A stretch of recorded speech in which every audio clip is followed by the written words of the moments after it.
Welcome back to the Cafe Smash podcast. I'm your host AirPods along with my co-host Django, and today we have a very special guest, Big D. What's going on? I'm good. Just finished work and here to talk with you guys. Yeah, if you guys don't know him, one of the players on the PGR, number 49 in the world, and then number one in British Columbia and number three in all of Canada. So yeah, he's really notable in playing ice climbers and DDD, mainly ice climbers. But Big D, like, what's your mentality on like Smash and what really got you into it? Smash, I've been playing since I was young. Probably about. I had a 64. This was before Melee came out, so probably playing Smash before many of you were born. Yeah. I played it. It was fun. I got it for Christmas, and just as like a young kid who doesn't have much to do, who's gonna obsess over something. That was the game that I just played a bunch. I watched the Melee pros when they were competing. Ken was big, chilling. All those guys, those were huge. He was on Survivor. Whereas, little Big D was watching every episode of Survivor. Of course. And then finally, I started entering tournaments in Brawl, and never looked back. That's pretty much how I think a lot of people have really gotten into the Smash community. Legacies like obviously you mentioned Ken, Chillin, Chudat, another Ice Climbers player. They kind of drummed up this hype, especially since the MLG circuit came around for Melee, and all of a sudden everyone's like, "Whoa, what is this game, Smash?" That no one was really taking seriously competitively. So it's really cool to see that those events that happened in the past inspired players that are still playing today, and especially not only just Melee, but like the new games. And you're playing Ultimate obviously a lot more than I see you are playing Melee. So I wanted to touch on a little bit about your character choice, because I know Big D, the Big DDD, everyone loves him, man of the people for DDD, right? And then what brought you to Ice Climbers from there, and why DDD to begin with? Well, I have to take you back. See, my character choice actually goes back to Brawl. Brawl was like my start. I put so much time, I was staying up till like 2 a.m. playing CPUs.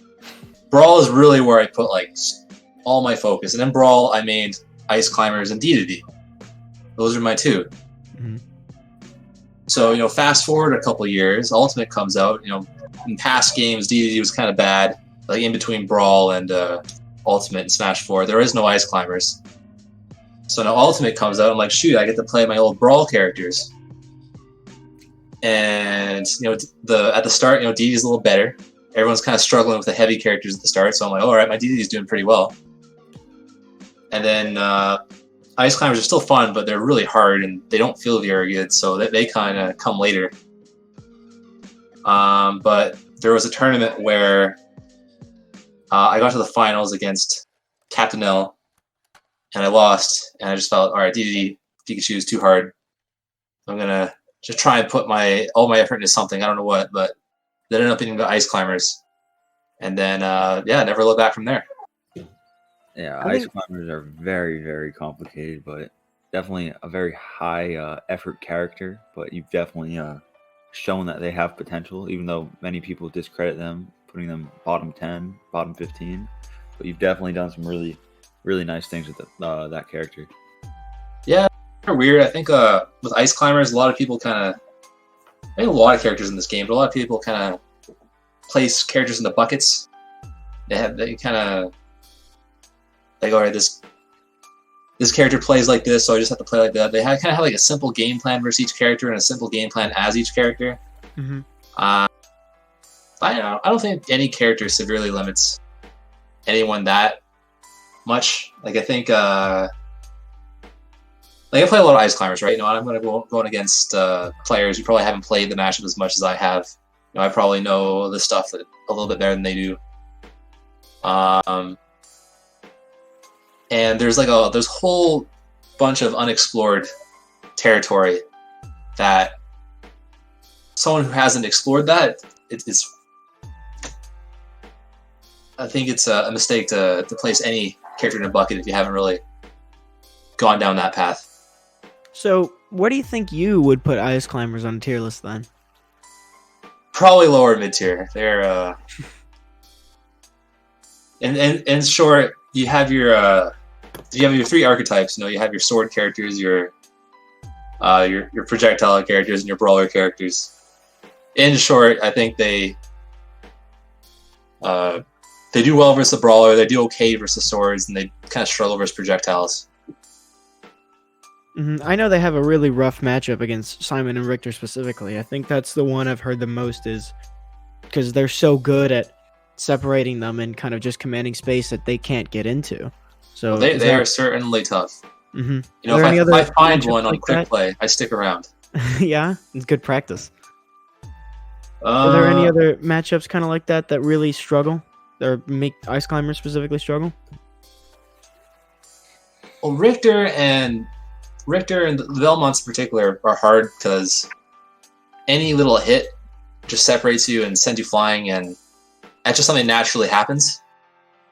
And you have to not get hit for such a long period of time before you can actually do what you want to do. So I would say there are some characters like that. I think Zelda kind of lends herself to that because you get poked by Phantom and everything sucks. Even in my experience, like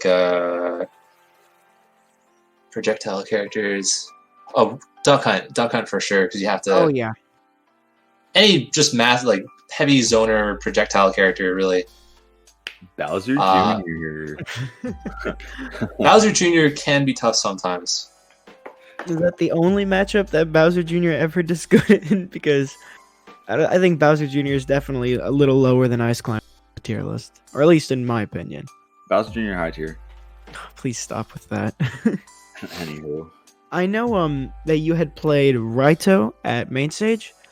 Yeah, and that's got to be a really, really rough matchup for someone that's mastered a character like that. Yeah, no, that one was tough. I was remember watching, Gluttony versus Raito, and it was like game 5, and I was like, please Raito, please win. I have to play the loser. I don't want to play you. Send Gluto my way. Icies, in my opinion, beat Wario. Wow. So I'm like, just give me Gluto. But of course, Gluto had to clutch it out like the bum that he is, and I got Raito and made my life miserable. Yeah, Duck Hunt, I could not imagine against someone that is a more stubby character in the way that they approach, because Ice Climbers doesn't have those big meaty hitboxes you can use to kind of outspace zoners. So that's got to be a really rough matchup, especially because of can spacing. That's really good at just being wherever it needs to be on the stage. No, it's really just a matter of not getting hit for the length of time that you need to, and that can be tough. Mm-hmm. So I wanted to talk about DDD now, because I know you had mentioned already that at the beginning of the game it was heavies are good because not a lot of people know the matchup, but is there like any times now where you would pull out DDD for a specific kind of matchup? In my opinion, I should be going Ice Climbers for every single matchup. I should be, right? That's in my head. I'm going against any of the top and the whatever. I should be going DDD. Sorry, should be going Ice Climbers. Mm-hmm. But for times where I might want to go DDD is, maybe I'm feeling a little shaky. Ice Climbers, they're swinging, right? They get hit and they can explode. They can explode people themselves. But maybe I'm in pools, right? In my Icies, I'm fighting let's say a Zelda, right? And there's a little bit of crowd or whatever, right? And I'm feeling kind of shaky. I know that if I switch to DDD, I know that I can take a lot more hits, and I can kind of screw up a bit more. But as long as I'm more, I'll get that consistency with DDD. So that's sometimes where I might want to go DDDs if I'm just feeling inconsistent. But ideally, every matchup is Icies. That makes sense. You definitely want to practice the character that you're going to be using against more people. So it's good to, like, if you find a good Richter in pools, you want good practice against the Icies, but if you don't want to lose, you go DDD. Richter versus DDD is rough too. Ideally, yeah. We have a buddy of ours. He mains DDD. Yeah, for sure. He never DDD stops complaining about the Palutena no. matchup specifically for that. I think that is one of DDD's hardest matchups ever, because Neutral B can call out every single one of his recovery options, and Explosive Flame is just so good when he's trying to use Inhale. So, what do you think about Palutena DDD? I think it depends on the level of the players. My opinion on Palutena is you need a certain level of execution in order to combat her at a decent level. So, like, for example, you need to...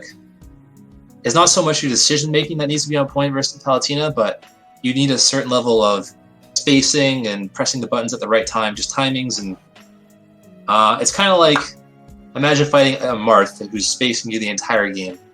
You need a certain level of execution to just not let them space you. I think Palutena's the same way, so if you're getting like poked by Nairs, if you don't have that discipline, then I think the matchup becomes worse. If you have that discipline, I think most characters actually do okay versus Palutena. Or not, they don't get like trained, it's not a train wreck. So I think if you're fighting as DDD, it's hard. I think you're going to have to shield a lot versus the Nairs. I think you're going to have to make the right plays. But if you have that level of execution and discipline where you're just not getting poked, I think it's okay. Okay, so I'll make sure the next time I play against my friend to stop complaining about Palutena DDD then. Just tell him to play better. Well, ideally, you don't complain about any of it. Mhm. Ideally, if you're a competitor and you Learn want to to get win, better. you internalize it, you find a way. Mhm. Ideally. I'm not saying I never get salty, I absolutely do. But ideally. Going back to Ice Climbers now, specifically like in terms of stages, like are there any stages that you feel like Ice Climbers really struggle on or thrive on? Like, what are your opinions on like stage choice? Well, I think my first thought is, when you are in are they going to camp me, and how are they going to camp me? So an example of that is if I'm fighting someone who platform camps, like a snake, for example, I'm like, all right, I probably don't want to deal with them on Battlefield. But if there's someone like maybe a Palutena or a Cloud who kind of wants to create space for them and just kind of do fadeaway back airs all day, then I might not want a longer stage like Stadium or Town and City. So basically, it all depends on how they're going to camp me. And if possible, I do like smaller stages. Do you think like small Battlefield and Smashville are better for any specific reason? Interesting. Yeah, I like them for... I just like them because most people... I want to say... a lot of people's game plans versus Ice Climbers is to camp them, and I don't blame them. I think Ice Climbers do very well in close range. Mm-hmm. And so I think that to help you out with that, I think just smaller stages are better. So yeah, those stages I think are helpful. Okay. And do you feel that platforms on stages are necessary for Ice Climbers? No, like I do like taking people to FD. Bad for Icies. The thing too, right, is with platforms, it gives people escape options versus you're kind of slow. So if they have a place to escape to, it can sometimes make it harder to catch them. Especially if a lot of people's game plans are to kind of space you out, get away, have escape. So I do think FD is good for that. It just makes it harder for them to escape. So I counterpick FD fairly often, especially when they don't ban it, because in my region it gets banned fairly often. Mm-hmm. Now I know that I spoke about that you might need to bring out DDD for a specific matchup or something, but I know that you play or you dabble in the Mario and the Falcon, because I know you did that in Smash 4, because obviously you didn't have Ice Climbers as well. But is there any instances now in which you feel you'd be more confident with Mario as opposed to DDD or Ice Climbers? So that's kind of a battle that I've had all throughout in competitive Ultimate is, do I put all my effort into Ice Climbers, or do I kind of play some of the better characters like Mario? and throw them into the mix. And on paper, you see people on Twitter always pick up a top tier, which is good to a certain extent. But I think with me personally, if I'm playing Ice Climbers with a mix of Mario and Falcon, if I'm getting bopped with Ice Climbers, I'm going to be thinking in my head, shoot, next game maybe I'll go Falcon. Maybe next game I'll go Falcon. Maybe next game I'll go Mario. And it kind of becomes harder to solve the problems with Ice Climbers. And if I divide my practice time between the multiple characters, then just naturally my Ice Climbers won't be as good. And so there's also the issue of counter picks, where it's like someone's like, okay, that game one becomes who you go game one now has a random element to the set, because you could get a double blind and you get the matchup you don't want. So in my opinion, I do feel it should always be Icies, but sometimes I feel like, Mario might help here and there. So let's say you're playing against, let's say, round 2 of pools, some up-and-coming player. They take you to Battlefield, and they're playing Richter. Is that an instance in which you'd go Mario, or is that like I'm going to try and tough this out with Icies moment? If it's round 2 in pools, I'm a proud person. I do not like it when people can come in and, they if for some reason it is an uphill battle, but in my head, I'm like, all right, I'm bigger than this uphill battle. I should be able to beat this. I don't care. I'll probably stick it out with Icies. I'll just, know what, I can do it. Now, if it's a bit more of an important tournament, I might be like, okay, you know what, my Pocket Mario is probably good enough to overcome this.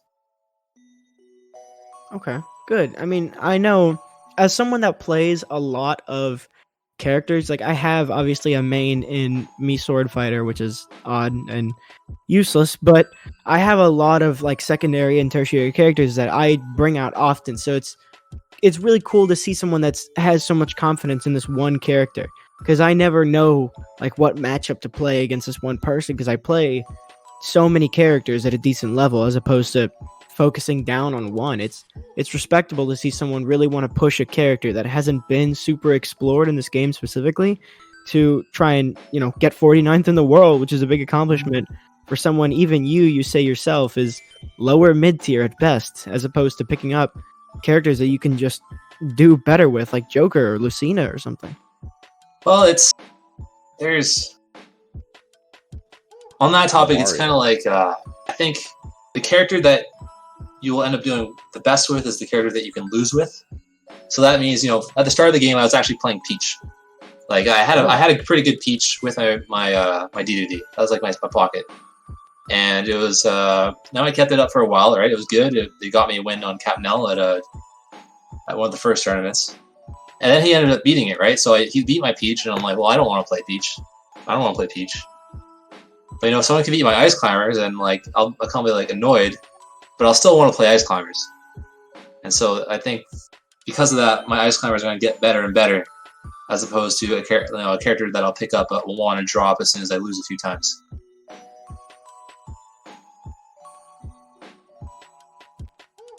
Yeah, I feel the same exact way about my Bowser Jr. Like I always feel like I can go back to Bowser Jr. Like that's like my roots, like how Ice Climbers is your roots. I've been playing Bowser Jr. since before I even had it on the Wii U. I had it on the 3DS and I was playing Junior, and I could always go back to this character no matter how many times I lose with him. Like whereas characters such as my Diddy Kong that I used to have, or my Bayonetta at the end of Smash 4, that after I started losing with these characters, I kind of lost motivation to play them. Bowser and you probably have like my a fountain of experience, a tournament experience too. Because that's real too. Is if you have a bunch of experience with that character, that's something that you can fall back on. Like your Bowser Jr. is probably more tournament solidified.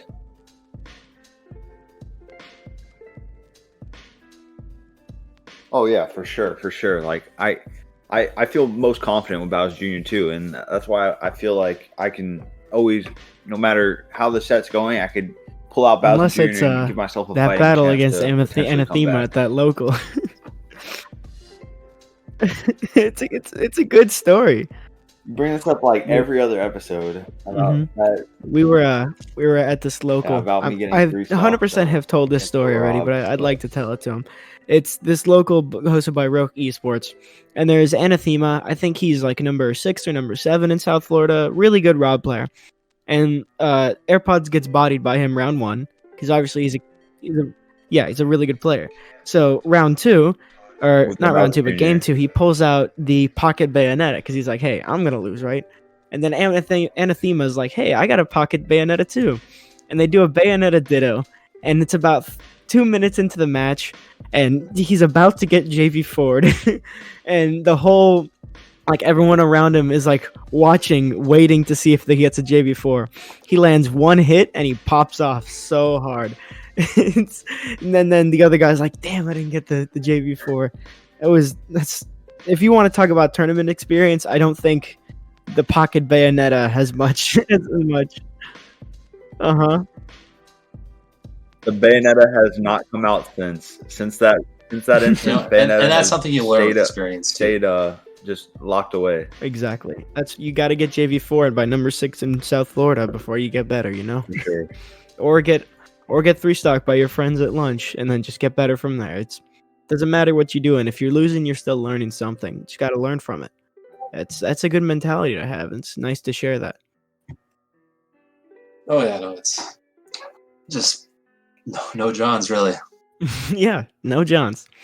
So anyway, let's move on a little bit to your region in Canada, or specifically British Columbia, because I know there's a lot of really good either online players or just offline players in general that are really, really good. And do you think that there's anyone specifically you've clashed with the most that's given you the most trouble, or just someone's character specifically? Probably a mixture of Lemon and Ouch. They're both probably like those two and me are the top 3 for sure. Because you have a history playing against Lemon in a lot of tournaments. You guys trade sets quite often. I know at October, he had beat you there. But then in another tournament, I can't remember exactly what, you beat him in grand finals. So, but you think he's like your rival in your region, you think you'd say? Yeah, no, I'd say both him and Ouch, we all trade sets. It's definitely a triangle. Because it's good to have that. It's good to have that.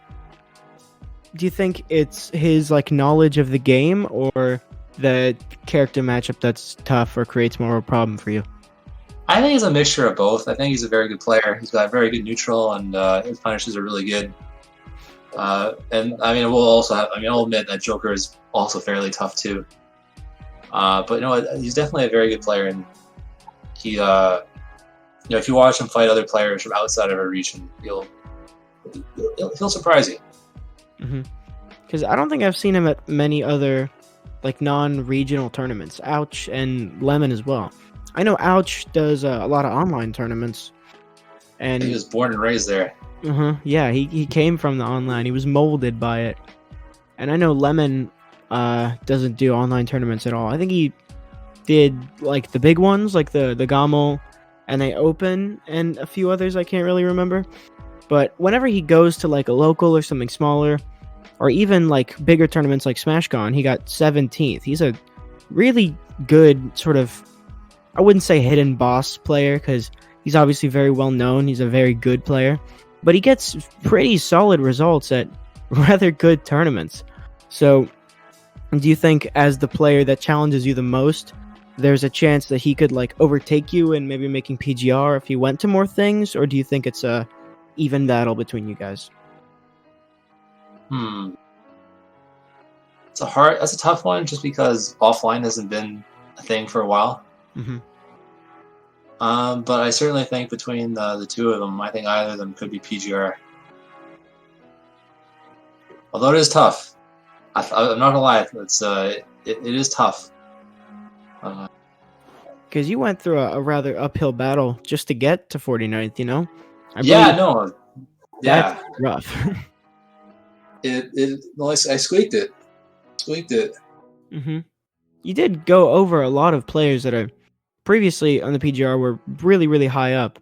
Like I know Myron was what 13th in the world. No, that's way too high. Oh yeah. Mudace, Myron, all these people that used to be there. You have Jace wins was on them. there. You've outplaced Myron this season specifically, and he was ranked super duper high. And now he's I played Myron once in Genesis, and he beat me. That was like the first, I think within like the first month or two. You mean Genesis 6 or Genesis 7? 6. Okay, yeah. That was the season that he First placed. one. Yeah, That was the season that he placed, 13th in the world. That was his first good tournament. That was like his first like. That was cool. I was like, it was because I was like the start of like his massive run. I was like, oh come on. Yeah, he outplaced Gluto that season, which is kind of No, insane he's one of the to best think players in the world for that. Mhm. And now ranked right under Big D over here at 51st. So that's Tweaked it. yeah, that's pretty impressive to be doing better than players like him and other people, because I know you've won, or at least I know you've won Pinnacle, which was a decently stacked tournament, and I know you have really good placings at other sort of big tournaments. Like I know you got I believe I'm looking it up right now because I'm sort of blanking. But I know you have good results at main stage. You beat Zachary. That was pretty impressive. What was that like? Well, it's a very, very tiny individual. Well, you are a massive individual, so I mean, but he's young, right? Yeah. I don't know. I don't know. Sat down Like with him, 17, right? I He's believe, young. or 18 now. I'm not I don't sure. think he has any idea who the heck I am. I'm like, oh shoot, he's Zachary. But lucky for me, he actually played characters that I know how to fight against. So he went Rob and Joker. And so the Rob, for some reason, I just have a lot of Rob experience through Smash 4 and Ultimate, so I ended up being the Rob. And then he went Joker. And then we traded. He took one game. I think I took the next two. And it was a good set. I think he shield broke me at like 30, and I died. And then like I did some Icies shenanigans, and then he died at 30. And it was all good again. Yeah, trading. Mm-hmm. What do you think is your favorite, like, cheese or just favorite Icies combo to land on? Like, assuming you would consistently get it every single time.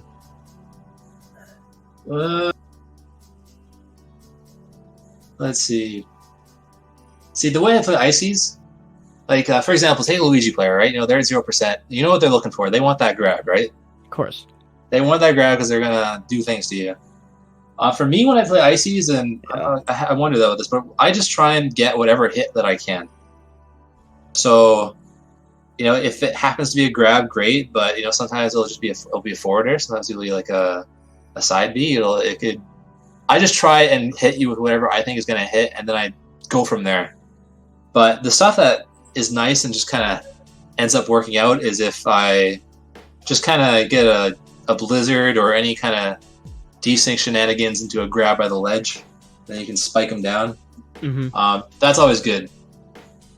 Those are so hyped to see, to be honest. In the tournament, get a grab, do some footstool shenanigans, and then you just auto lock with like every single one of Ice Climber's moves. It's really a spectacle to see someone pull out in the middle of a tournament set, because it's like, yes, you've seen the Luigi Zero to Death. Yes, you've seen Diddy's Infinite, previously known as the Pyramid Scheme. Those are cool, but if you have like inputs that are not guaranteed, that are just insane to see someone break out in the middle of a combo, make Ice Climbers one of like the most hype characters to see when they're not camping you or getting camped. Yeah, no, they're. I've generally found a lot of people, they do experience character hate. I see it with like especially the zoners. They get a lot of it. Feel bad for them. But generally, my life has been fairly good on that front. I think everyone knew you as the DDD warrior for the longest time.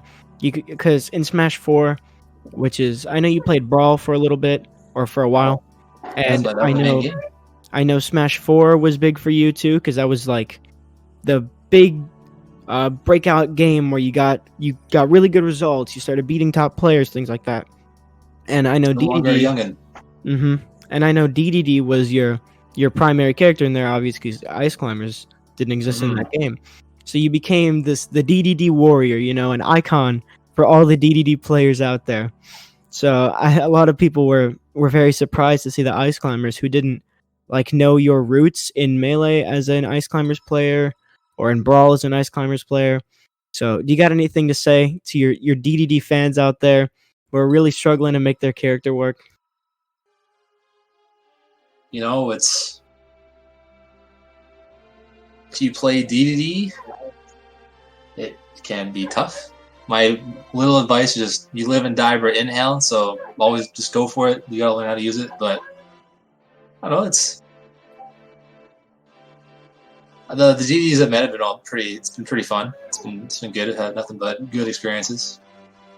DD's a goofy character, and I think we all appreciate that goofiness. But yeah, no, they've been good. Okay, well that's really good to hear because I know DDD is a character that people desperately want to be good, like his days back in Brawl. So I don't think people desperately want DDD to be good. I know the people that play DDD desperately want DDD. Oh, there you go. My apologies. I was not speaking for the entirety of the Smash community. I was just speaking for the DDD players. He's definitely better in this game than Smash 4. 100%. But there was that legendary set between Zaki where he beat Leo at Hyrule Saga. I think that was the tournament. Or he beat Leo. No, he got him. That's that's an unbelievable set. I love watching that. That was one of those hype sets. Yeah, no, Zaki was definitely the DDD in Smash 4. Yeah, I think every character is viable. DDD is viable to be a solo main. You think Bowser Jr. is viable? Bowser Jr. is viable. Run him solo. To run him solo though, just DDD because I know it can be done. Pikachu and other top. Heck, Tweak was doing it in Smash 4 before he switched. That's true. Yeah, I mean, Tweak was running the Bowser Jr. metagame, pretty much being the only notable Bowser Jr. player. So that's. So he did end up picking up Cloud, and that's when he really saw his ascent to becoming a top player. And that and Donkey Kong too. I know he played him. I think there's two archetypes of players. I think there's the archetype that kind of tries to solve Ultimate, if that makes sense, or solve the game. Basically, like the kind of grind out the best options, the best, like find the best things to do, and kind of master the game per se. And I think there's the kind of players who are more to kind of less about solving the game, less about mastering the game itself, but kind of mastering the player versus player aspect, where it's kind of more about, I'll say reads, but more about feels, intuition, that kind of deal. I think like for lower tier characters or kind of in that area, I think the field players will have an easier time on that front.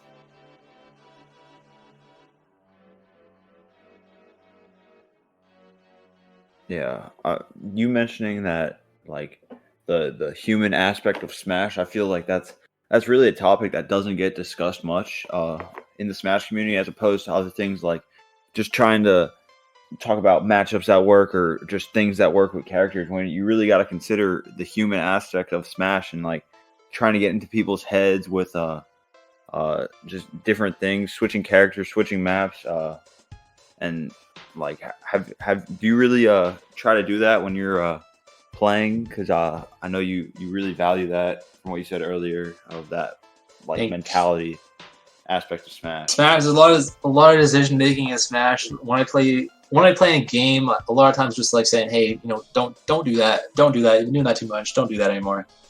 Or okay, he realizes I'm doing this. It's kind of just always gauging what the opponent is, how they're gauging me and how they're reacting to me. Some people I notice are like, okay, this is their strategy. They have a strategy that they're implementing. This is so I have to not get hit by this strategy. Some players are kind of see they are trying to read me, so I have to like not give them that read. So yeah, that's kind of the human aspect, is just seeing what they're doing. What are they doing? If you can answer that question, I think you can always do something about it. Just what are they doing? Yeah, for sure. Yeah, that's honestly like probably a very important aspect of Smash that is just really hard to adopt, in my opinion. Like you really gotta just be able to recognize patterns and stuff of what your opponent's doing and their bad habits. But it's really an invaluable like It comes with experience. skill to have when playing Smash, in my opinion. Especially tournament experience.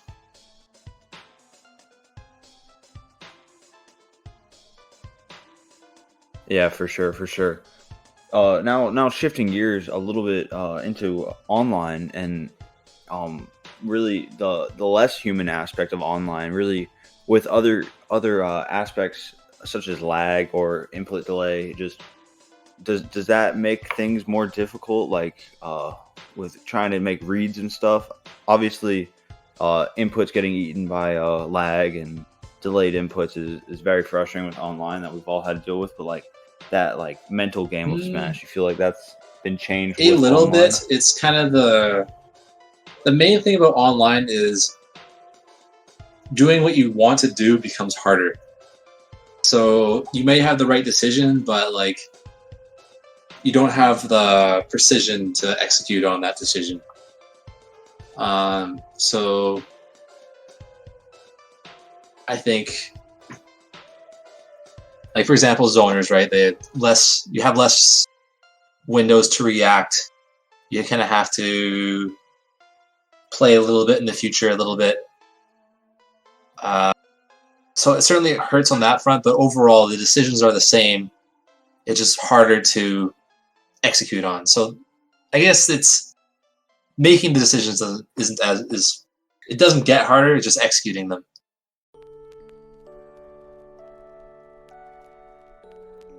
Yeah, have you seen a lot of struggles with? Obviously, you play Ice Climber, so they're very input intensive and very precise. Like, have you felt frustrations with online? And rare dealing where with like if online I'm playing tournaments, something from the East Coast and they got personally? like a crappy connection, they're playing like a zoner or whatever, then like okay, I'll have my grievances. But overall, if it's like just know, normal quick play that you're playing someone that in your region or not too far away, it hasn't bothered me too much. Icies do have a lot of input specific things that sometimes they have to do. Sometimes they do have that execution. Me, I am a fairly simple player. Always have been, for the most part. I honestly kind of play like a little bit like Mario. Just a little point and click sometimes. Yeah, that's the best part, when you can just kind of autopilot your character and it works. Like, there's a lot of characters that do that with Palutena, obviously Palutena, Nair, Joker, where you can just kind of get a couple guaranteed things. Everyone has their autopilot characters and their autopilot combos. Do you think there's like a specific Icies bread and butter that's just easy to land on new and experienced players? Not really. Just I never really have a game plan. It's really more just how can I hit them and how do I not get hit. I really don't have a game plan except just spacing and making sure that I'm making the right decisions.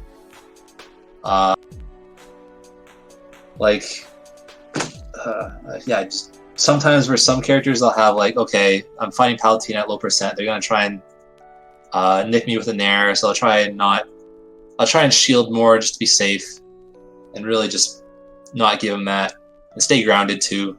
So I have like little simple truths to go by, but not like a major game plan. Like if I'm fighting a Ridley, I will do like some blizzards because I'll just know like, okay, It's gonna land, big body. He can side B. He has a hard time jumping over it because he has multiple jumps. So he's slower to get over, is what I'm trying to say. So there's like little truths like that, but overall, I wouldn't say there's like a game plan with Icies that I stick to. And I don't even know if there's really is there game maybe there, I think game plans more work with zoners where they have kind of have setups that they can execute and then. But I think with like a brawler type character, it doesn't really work as well.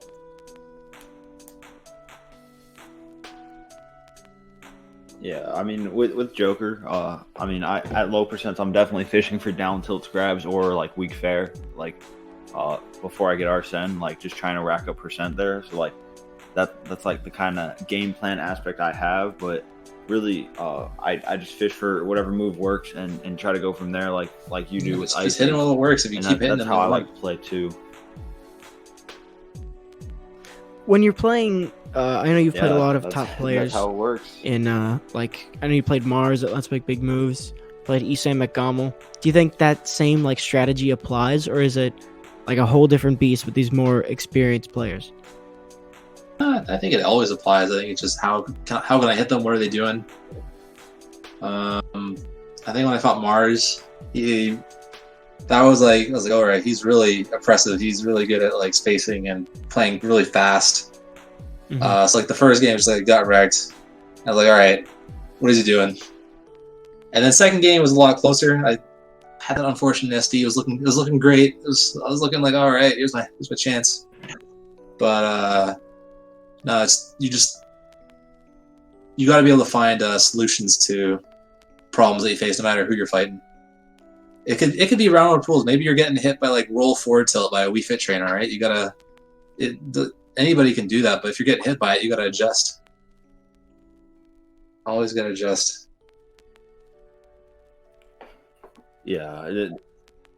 Do you find like you have any mentality shifts, like such as like being nervous for like a big match, like, and do you think that really affects your gameplay at all, or are you just treating every match like, oh, this is just like this equivalent of me just playing some random? I think like, pressure helps me in give a it way. 100%. Pressure helps me. Okay, because with ice climbers, you gotta understand that they're fragile. They can explode people, but they're also very fragile.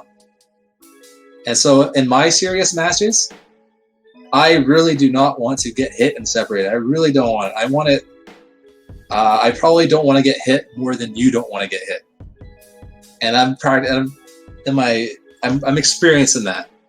And so when I'm in these serious matches, I'm like, okay, I really gotta be tight. Mm-hmm. So, and nerves will make it so that you stay dedicated to not getting hit. I'll tell you. So I think tournaments nerves help me in that sense. I feel like that definitely applies when you're playing against Esam, who can just back air, up air, thunder, and you're dead at 0. Oh yeah, no, Pikachu back air kind of. If it hits ice climbers, they're off stage and they're separated, and it's really bad. So you really That's gotta. a nightmare, man. You gotta be too many good matchups. I think honestly, that matchup is about even. Even You just have to not. Pikachu Icies? You just have to not get back aired. That's Really? odd. I don't think I've ever heard anyone express that same opinion, especially the Pikachu players. I think, and I have a lot of I've experience never with Tapnell. We were rivals in Smash 4 and Brawl. Mm-hmm. In this game too. In this game, early this game, but then I think he started playing less. So I do have a truck ton of Pikachu experience. That's odd. I don't know. I've never heard like anything good about the Icies Pikachu matchup. It's always been back air is really easy to land, so it's just going to destroy this character when they hit. I wouldn't think that they have anything that really, like, what tools specifically make the matchup even as opposed to just being like a rundown. Well, I think in regards to back air, I think that kind of goes to the discipline area, right? It's like when you're fighting a Palutena, if you don't have the discipline, then you're going to get like nair to 50 unless you're dedicated to staying grounded and shielding those nairs at low percent. I think Pikachu is the same way, where they can throw back airs, but if we shield that back air, we got the up smash out of shield. And I do think Icies have hammers, right? So they can space Pikachu. And when Icies do touch Pikachu, it does hurt. It does hurt. I would probably give it maybe a soft advantage to Pikachu if like the Pikachu knows what they're doing. Also keep in mind, as Icies, generally, you should know that matchup better than the Pikachu. So some matchups that might, in theory, be even. Really go to Icies just because you know it better. Inkling is a big Mhm. example of that. I think we smoke Inkling just because of that. Okay, because I know there's not a lot of people that have a ton of Ices experience, and you having a background in being able to beat Pikachu and Captain L, I guess it would make more sense that you would win against Pikachu, considering you have not only do you have experience against this character, but you know what your win condition is and what you've disciplined yourself to not know, or to know what not to get hit by. So I guess it gives you the upper hand and that advantage that in that matchup. It wasn't really something that I thought about before. Yeah, it was just, I just know it better. If I know the matchup a lot better, then it helps a ton. Mhm. Otherwise, I just gotta fundamental it out. Yeah. Going off what Django said earlier about the Pikachu Ices matchup being a wash by what every Pikachu player says, I think we always consider that matchup just to be a wash because we never hear the Ice Climbers side of the story, the Ice Climbers main, what they think about it. We always just hear the Pikachu main just because Pikachu is such a prevalent character in comparison to Ice Climbers. So really, players like you, Big D, coming out and saying that Pikachu Icy might be even or slightly Pika favored, but not +2 for Pika. It is very interesting because we really don't see that talked about much. Another opinion I have is I think Pikachu is a bit overrated. Is that so? I mean, I just have a lot of Pikachu experience, so that might be why. Mm-hmm. But I don't know. I just don't see it when I look at the character. So when you think Ultimate, what do you think as being the best, or there's no broken characters here, but if you were to make a tier list right now, who are you putting at the top spot? Probably Joker. Mm-hmm. Probably put Joker. What do you think Joker gives that Pikachu doesn't to give him the top spot? I think range, speed, and arson. Arson, of course. Arson, yeah. Arson is an insane mechanic. But I Gives think his back air as his own character. And you always hear that Pikachu beats Joker, but then I always see the Jokers beat the Pikachus. Well, the Jokers are usually either the best player in the world or number 5 in the world in Zachary. Or no, Zachary is number 7 in the world. My bad. Still, the Joker players are usually they're beating. Sam fall to the Jokers. I've seen Isam beat Amarth, but I have seen him lose to many a Jokers in the past. So I guess there's an argument for that. Joker favored, in my opinion. I've also seen the matchup in my region too. Yeah, between Captain L and Lemon. Yeah. Mm-hmm. How's that gone? Does Lemon usually take those sets? I believe so. Okay. My memory. Mm-hmm. And I know. I definitely think Joker wins that. Yeah, I think Joker probably wins that matchup. I think a lot of the Pika players kind of just believe they win a lot of matchups, but there is only one. Okay, not to discredit any other Pikachu players, of course, like Cosmos, DM88, all very good Pikachu players, but Isam is the one that's either made these characters combos, pushed them to the max, and done really, really well with them. He is still falling to most of the Joker players. So there is definitely an argument to be made that Joker could be number 1. And Joker has a lot of tools that just make him a broken character. So I understand that. I get that. And I know I've struggled against Joker in the past. Obviously, my character doesn't have a lot of very good matchups, so there's not much to be said about that. But Meesword have any good matchups? Meesword has no good matchups. I think the only characters he beats are heavies. I do think he beats Donkey Kong. Obviously, I think he loses to Bowser because Tough Guy is so good and he's much faster than Meesword. So it's rough, but I can see the case definitely being made for Joker being number 1 in the game. He has a lot of tools at his disposal that make him really good. Mm-hmm.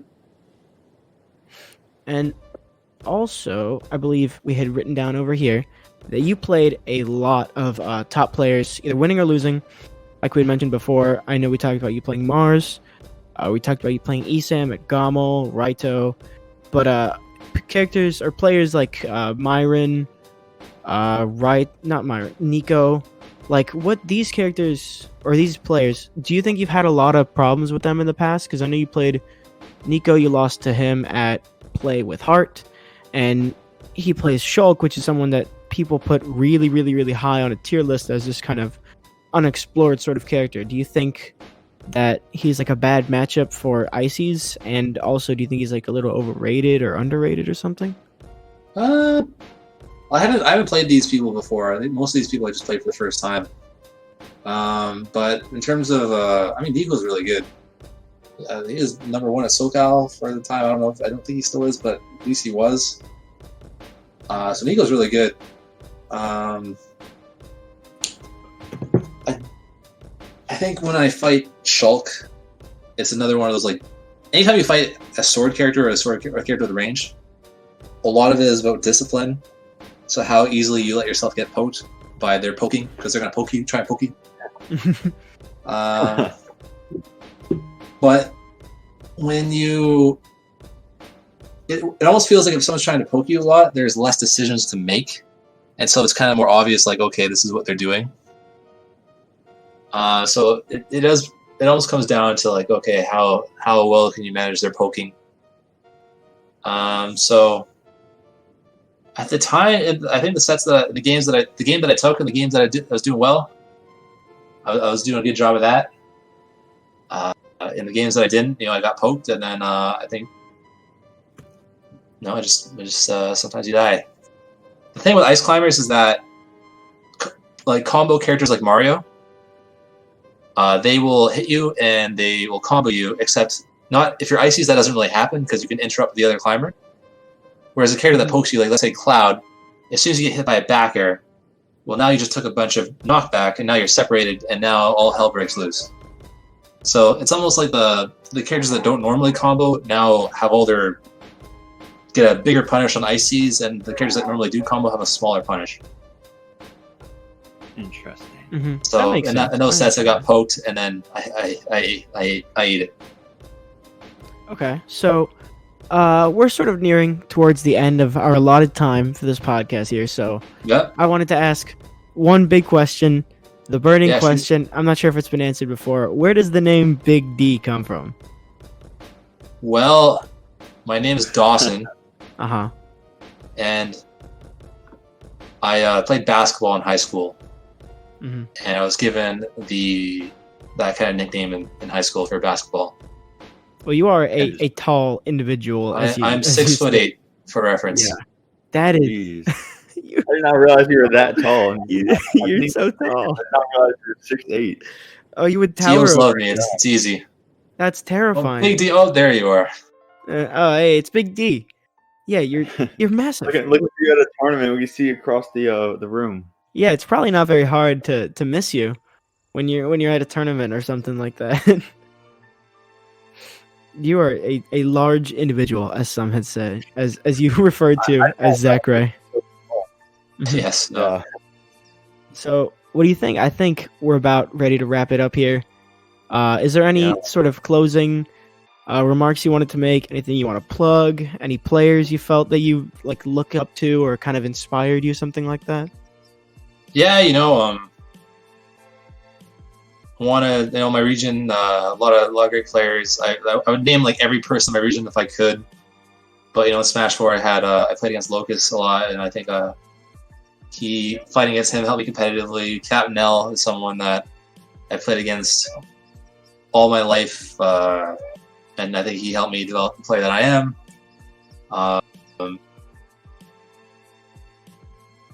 There's Tickle, who's been the fun rival. I'm sorry if I'm like I list my whole region if I could. That's all right, man. And also there are also the Icies guys that the other ice climbers are all been very nice. I am fairly simple ice climbers what I do, but the complex things that they do are crazy, and there are other good ones but I think they're a bit younger than I am, so they haven't traveled. But I would like to see them get out.